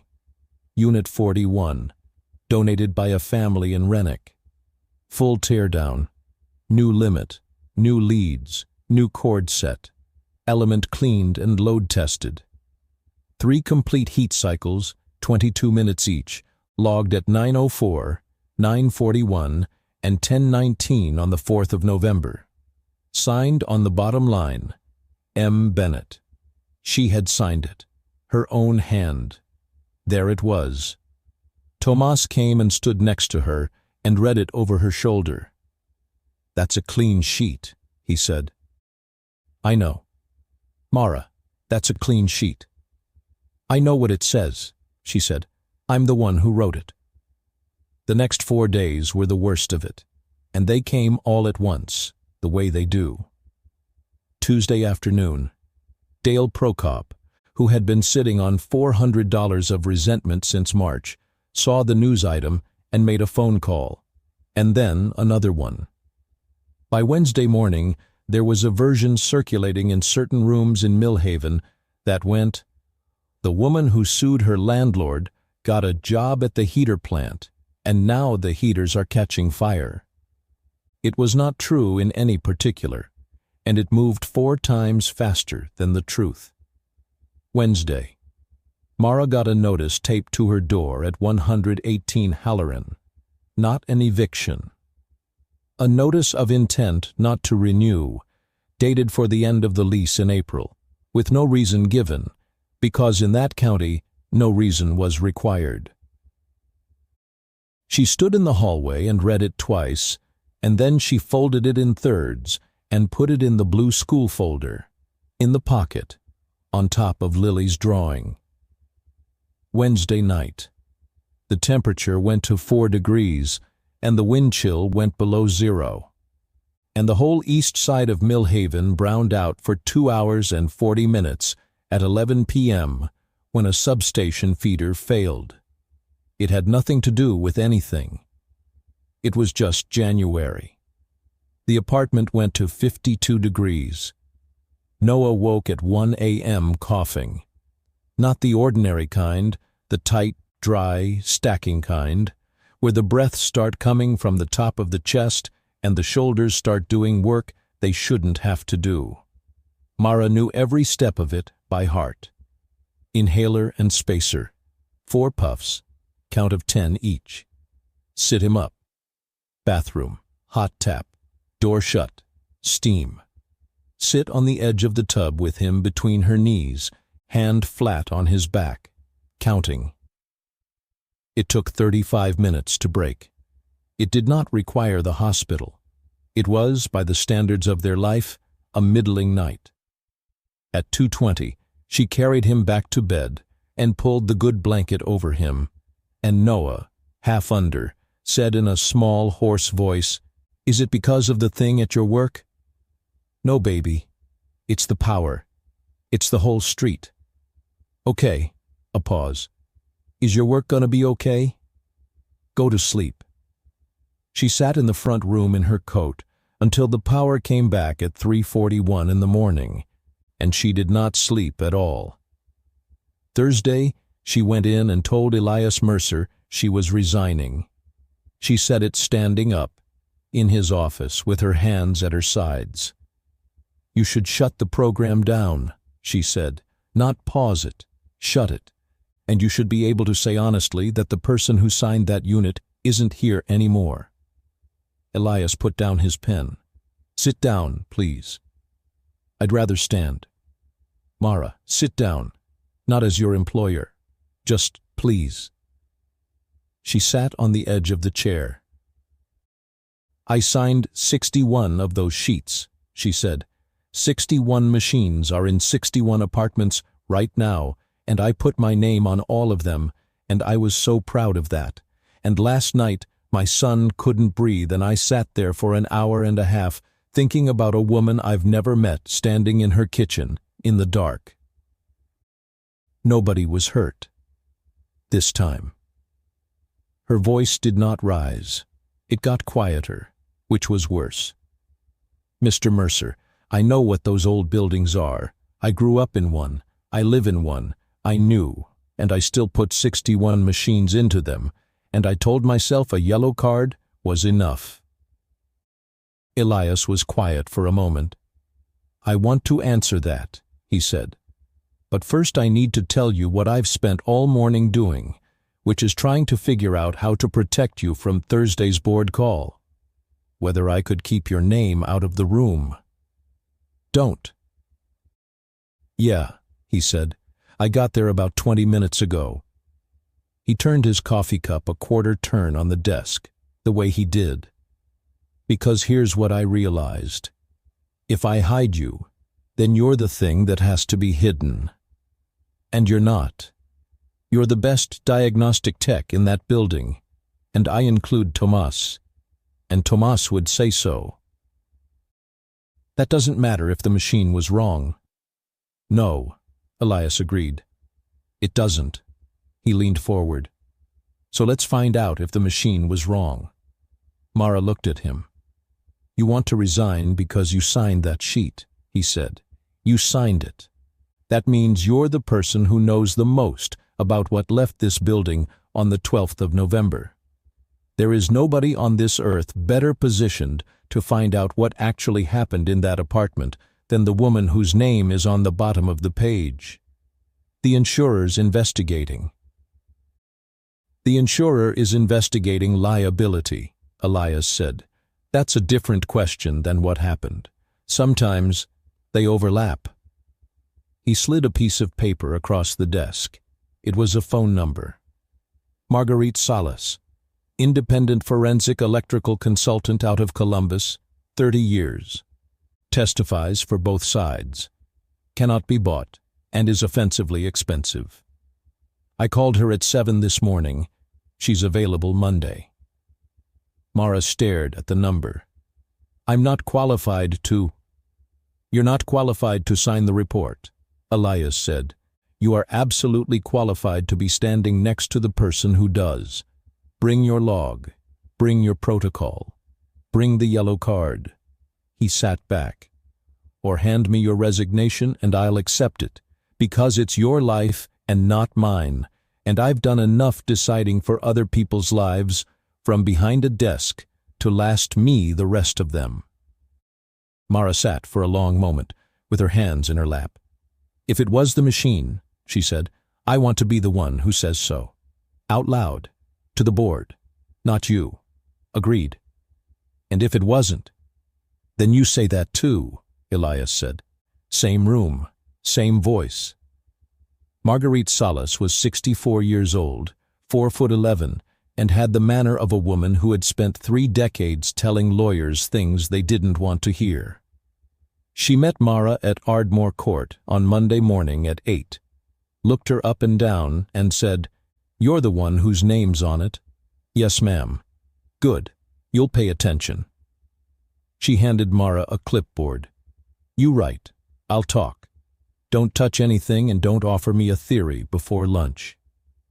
They spent 5 hours in that building. I'm not going to walk you through the technical part, and there's a reason for that. The details of that work are the kind of thing that should stay with people who are trained and licensed and insured. And this is a story, not an instruction. What matters is what they found, and what it meant. The heater was the first thing Salas cleared, and she cleared it in about 40 minutes. She examined the unit itself, the cord set, and the plug. She reviewed the rebuild log and the 3 test cycles. She checked the actual current draw against the ratings. This machine's clean, she said. Cords newer than the building. Draws well inside what a sound circuit handles. Whoever rebuilt this was thorough to the point of irritating. Mara said nothing. Her ears were roaring. Don't celebrate, Salas said. Clean machine doesn't mean clean outcome. Now we do the part that matters. The part that mattered took 4 more hours, and it was about the apartment. Unit 2B had been built in 1957, with 2 outlets in the living room and 1 in the bedroom. That was normal for 1957. People had a lamp and a radio. Mrs. Boyd, in 2026, had a television, a cable box, a lamp, a phone charger, a small refrigerator she kept in the living room because her knees made the kitchen hard, a medical device that ran overnight, and a heater. There were 3 outlets. So there was a power strip. And running to the power strip, along the baseboard and under the edge of a rug, was an extension cord, a light-duty one, the flat brown kind sold in 3-packs at a drugstore, the kind that is entirely appropriate for a lamp and entirely inappropriate for anything that makes heat. Mrs. Boyd had not done anything foolish. I want that understood. She had done the only available thing. When there are 3 outlets and 8 needs, a person does not stop having needs, and Solace found more. The outlets themselves were original, 69 years old. The one that failed had been loose in the box. Mrs. Boyd said a plug had been falling out of it since before Thanksgiving. She'd reported it. She'd told the maintenance line twice. Salas walked the building. She looked at the panel in the basement and the common area work orders that the property manager, sweating, produced from a filing cabinet. Then she sat down on the tailgate of her van in the cold and wrote for 20 minutes and handed Mara a page. Mara read it and had to sit down on the tailgate too. The failure was in the outlet and in what had been plugged into it, in a building where a documented repair request had gone unaddressed for over 2 months, in an apartment where the resident had been given no lawful way to power the things a person in 2026 actually uses. The heater had been the last thing added to a circuit that had been quietly failing since before anyone at Mercer Thermal had ever heard of Charlene Boyd. Solace's phrase, which ended up in her final report and later in a county document, was, "The unit was the occasion, not the cause." Mara drove home that night. Roz had loaned her a car months back and eventually stopped asking for it, and she did not feel relieved. She felt sick because she had been right, and that was not the same as being finished. She sat at her kitchen table at 9 o'clock at night with the yellow card in front of her, the card she had written and printed and been proud of, and she read her own words as if a stranger had written them. Plugged directly into a wall outlet. Do not use with an extension cord or power strip.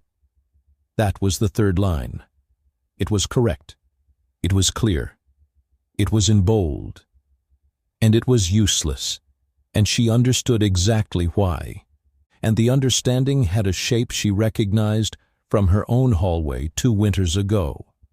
Because that card told a woman what not to do without giving her a single thing she could actually do instead. It put the entire weight of a building's failure onto a 68-year-old with 3 outlets and bad knees. It was a rule handed to a person with no power to follow it. It was, Mara realized, exactly the same thing as a service line asking a woman for a receipt from a dead grandmother. Perfectly reasonable, perfectly correct, and it landed on the person with the least ability to do anything about it. She got out a legal pad.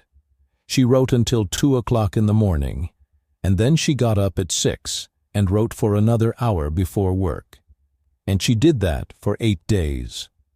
The board call became a board meeting, in person, on the 22nd of January, in the long room upstairs with the bad heating that everyone joked about. There were 9 people around that table: Elias, Roz, counsel, an insurance representative, Gordon Vance, and 4 other directors. And Mara Bennett, in the navy blouse from the funeral, with a folder in front of her, and both hands flat on the table to keep them still. Elias opened it in about 90 seconds. "Before we discuss suspending the refurbishment program," he said, "the person who signed the unit in question is going to present the findings, not me. I want to be clear with everyone that this was my decision and that I'm aware of how it looks. Ms. Bennett." Gordon Vance said, "Is that appropriate?" "Given." "Mr. Vance," Mara said, "I'd rather you asked me that directly." The room went very still. Vance turned. "All right. Is it appropriate for the employee under scrutiny to present the investigation?" "No, sir," Mara said. That's why I'm not presenting it. Marguerite Salas is presenting it. That's her report. It's in front of you. I didn't write a word of it, and I couldn't have. I was there for all 5 hours, and I carried her clipboard. She put her hand on her own folder. What I'm presenting is the second thing. What we do now. And I'd ask you to hear the first part before you decide whether I'm allowed to say the second. Vance sat back. Go ahead. She took them through Salas's report in 11 minutes. Flat, ordered, no adjectives. She did not say I was cleared. She said what the report said, and let them read the sentence about the occasion and the cause themselves. Then she closed that folder and opened the other one.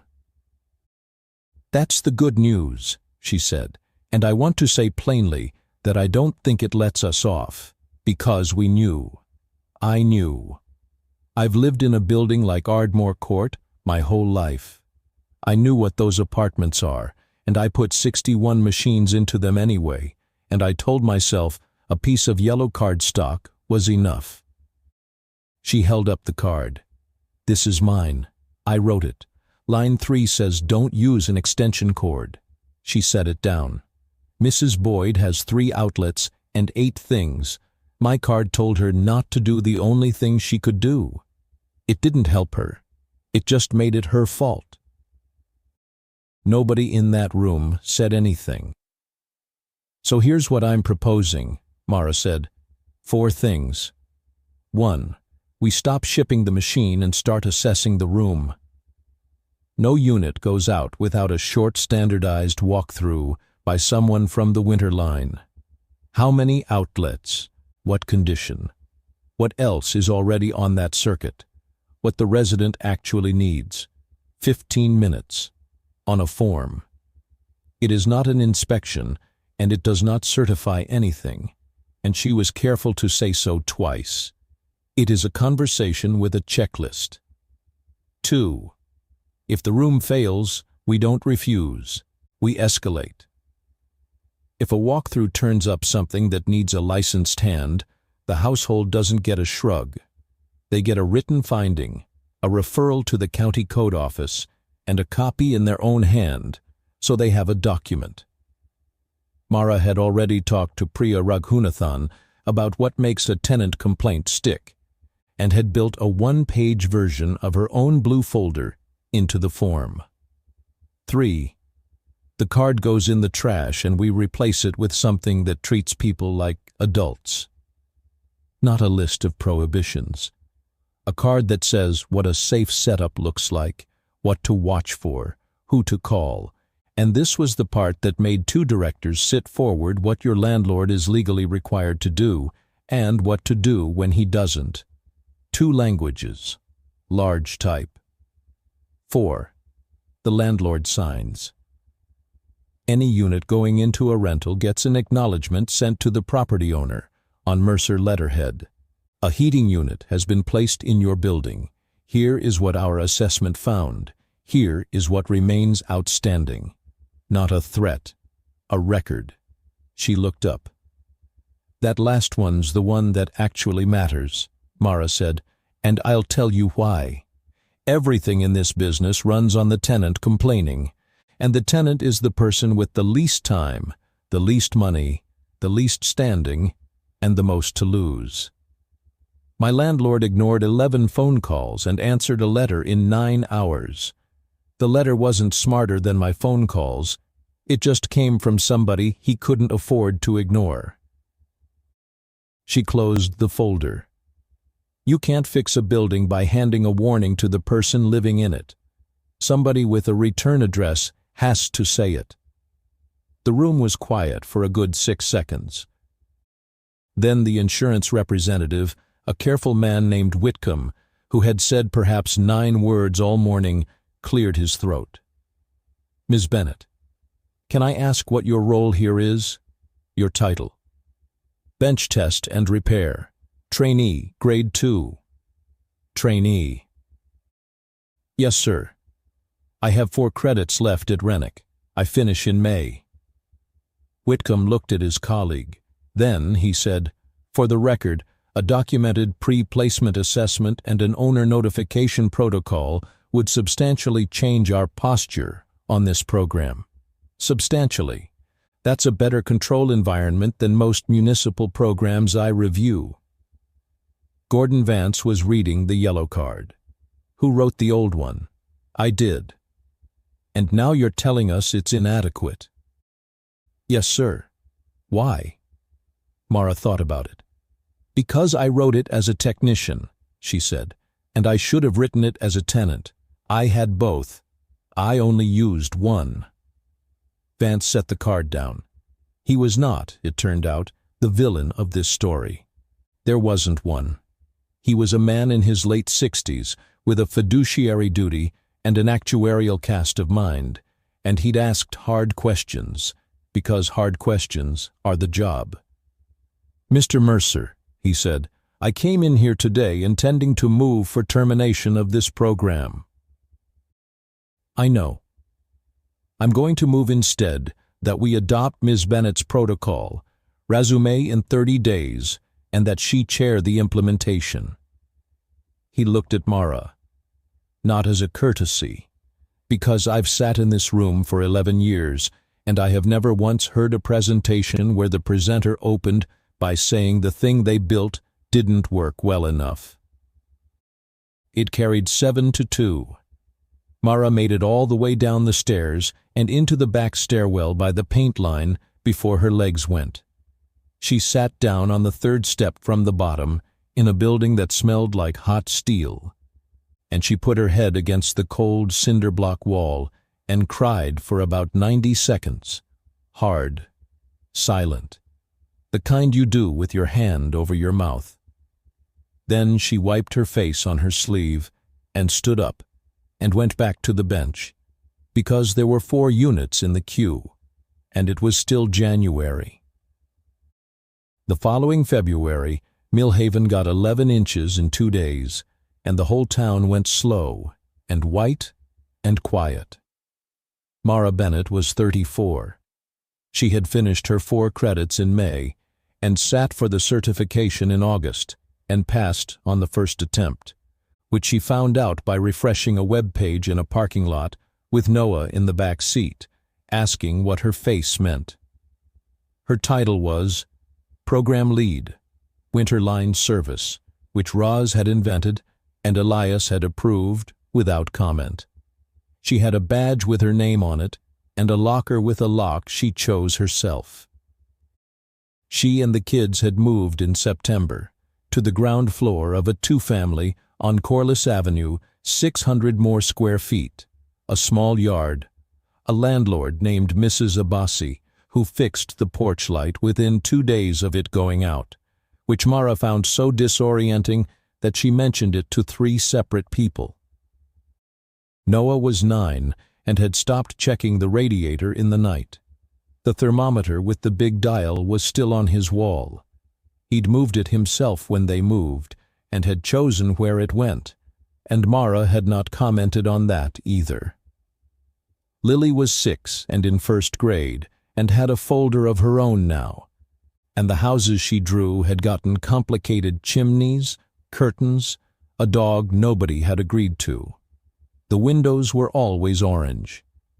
The Winterline desk did 416 walk-ins that year. Delia's wall calendar ran out of room in November, and she taped a second sheet under it.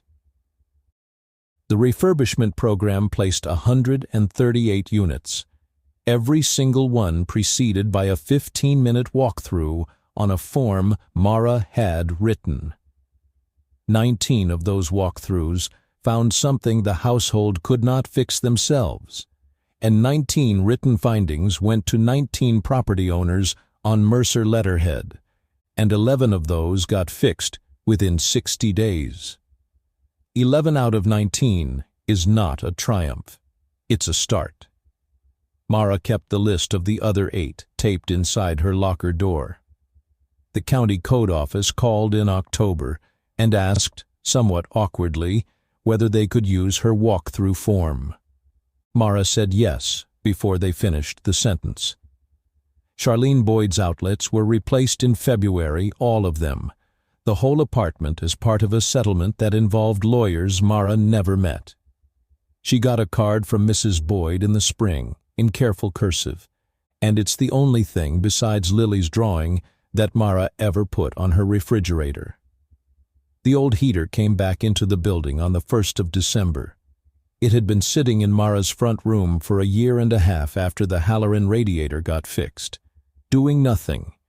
Being a 38-pound piece of furniture she could not bring herself to move. Tomas asked her about it once, and she said, "It's my grandmother's," and Thomas said, "Uh-huh," in a way that meant he knew that wasn't the whole sentence. She brought it in on a Monday. She and Tomas and Delia stripped it down over 3 weeks of slow afternoons and rebuilt it completely new element, new leads, new cord, the housing sanded and repainted the exact original green, because Elias found a chip sample in a 1994 spec binder and had a quart mixed. They did not touch the brass tag. It stood in the front of the Winterline Bay now, on a low steel plinth Tomas welded up on his own time, next to the counter where people set their machines down. There was a small card in front of it. Mara wrote it, and there was a long argument about the wording, and the version that ended up there said, "This unit was built in this building in 1997. It kept 2 children warm in a cold room for 2 winters. It was carried 4 miles through snow to get 1 part. Now it stays here, so nobody else has to." People read it. That was the whole point. Somebody would come in embarrassed, holding a 30-year-old machine against their chest, apologizing, and they'd see that card, and something in their shoulders would come down. Elias Mercer was 52, and had, that year, done a number of things people found out of character. He'd hosted Thanksgiving at the farmhouse and invited 11 people, most of whom worked for him, which Roz described as genuinely awkward, and I'd go again. He'd started calling his ex-wife on her birthday. He had, in September, driven to Columbus to speak at a Manufacturers Association lunch about the repair desk, and had said out loud, in front of 90 people, "I closed it in 2019, and I was wrong," which his marketing director had specifically asked him not to say. He still kept the thermostat at 71. Some things you don't need to fix. But he'd stopped standing at the counter to eat. The last part of this happens on the 22nd of December, in the afternoon, with snow coming down hard enough that they'd sent second shift home early. The winter line was loading out. 9 refurbished units going to households on the county list before the holiday. All walked through, all logged, all with a new card, the good one, the one that tells you your rights, in large type. Mara was on the dock in a canvas work coat with the company patch on it, checking a manifest, snow blowing in past the open door and melting on the concrete before it got 6 feet.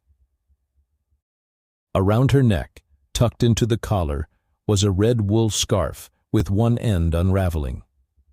Elias came out with 2 cups of coffee and handed her one without saying anything, and they stood there watching Tomas and a kid named Reggie strap the last of them in. 9, Elias said. 9 today, 14 after New Year's if the parts come. She checked something off. Assuming the parts come. They'll come. They said that in November.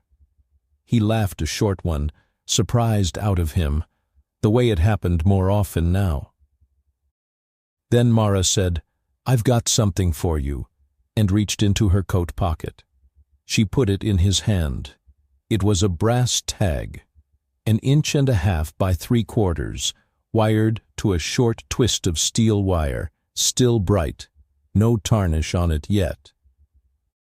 Stamped into it, inspected by M.B. Winterline. And underneath the 2 letters, a small slanted scratch, angled up to the right. 1/4 of an inch long, made with the corner of a file.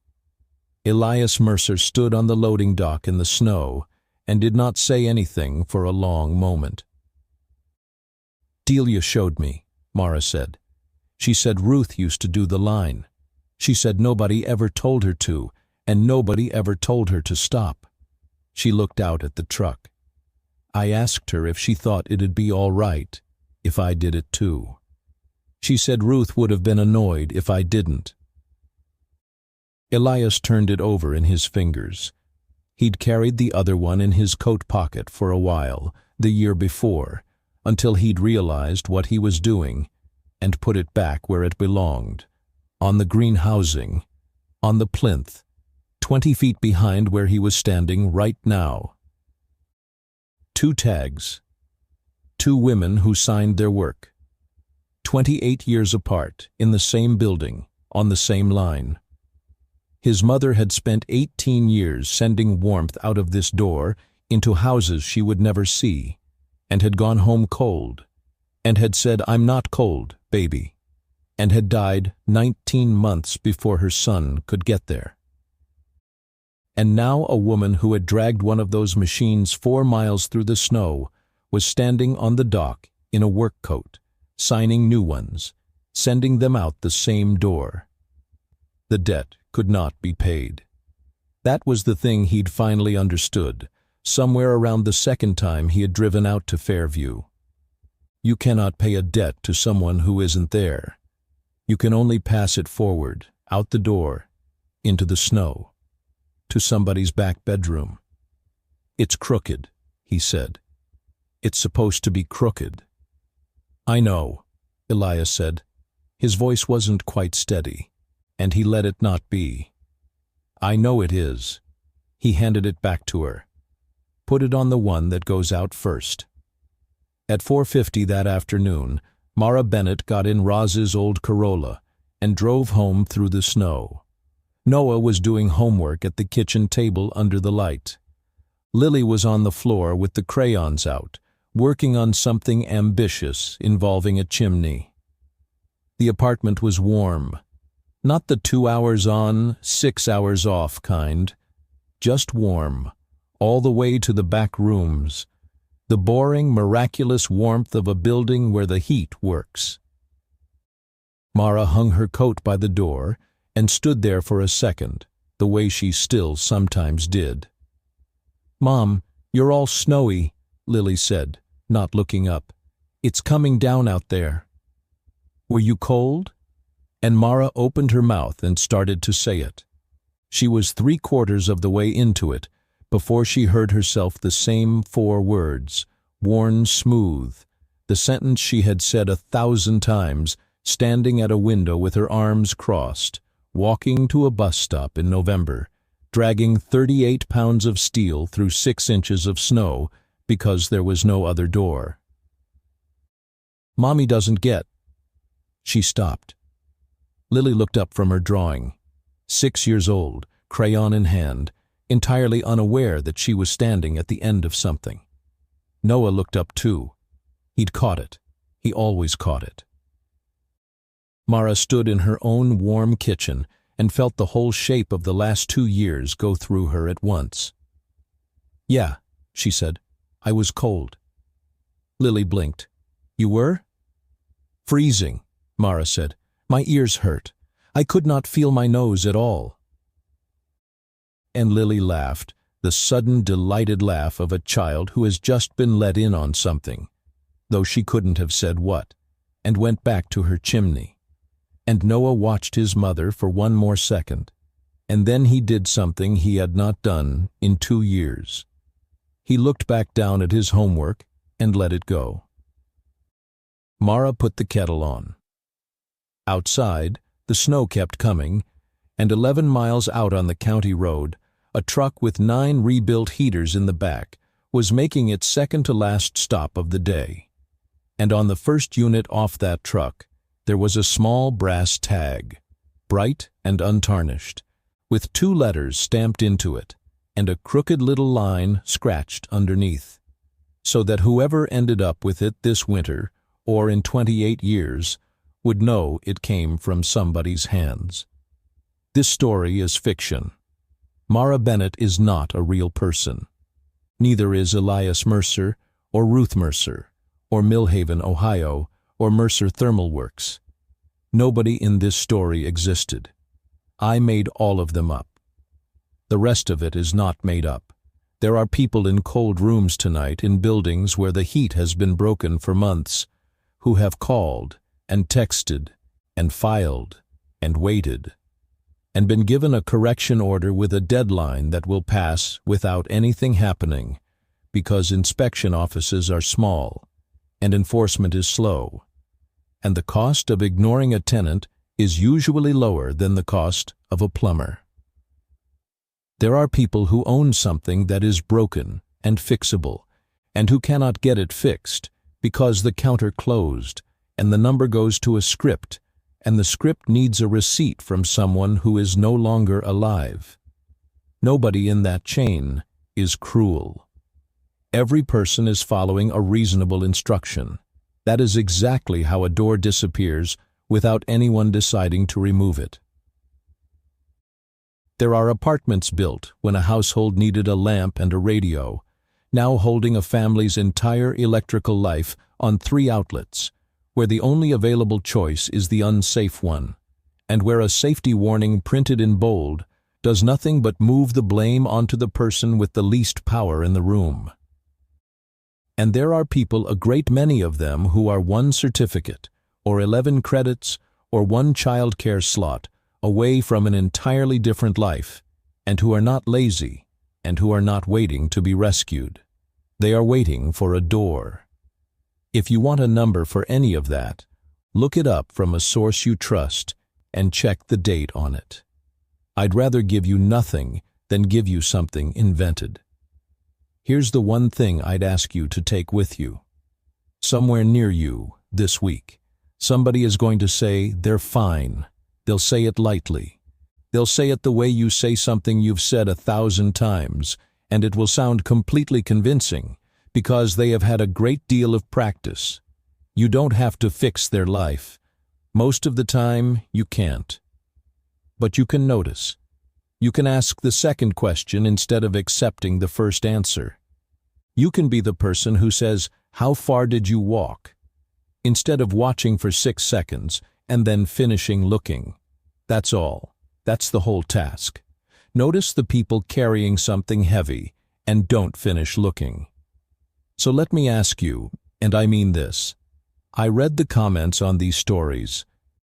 Have you ever known someone who said they were fine, only so their children wouldn't worry? Tell me about them. Tell me their name if you want to. Somebody should say it out loud.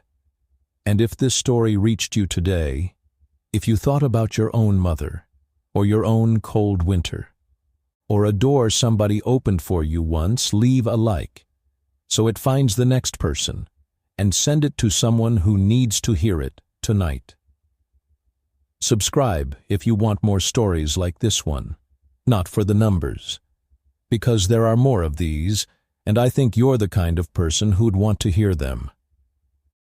Thanks for staying to the end. Stay warm out there.